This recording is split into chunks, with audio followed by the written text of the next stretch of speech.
அனைவரும் ஓயாமல் நன்றி சொல்வோம்.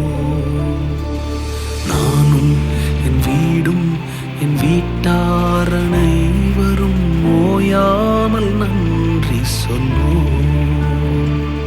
ஒரு கரு போல காத்தீரே நன்றி, என்னை சிதையாமல் சுமந்தீரே நன்றி.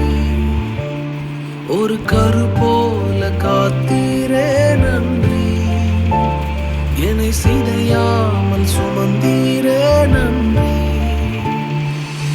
எபினேசரே எபினேசரே, இந்நாள் வரை சுமந்த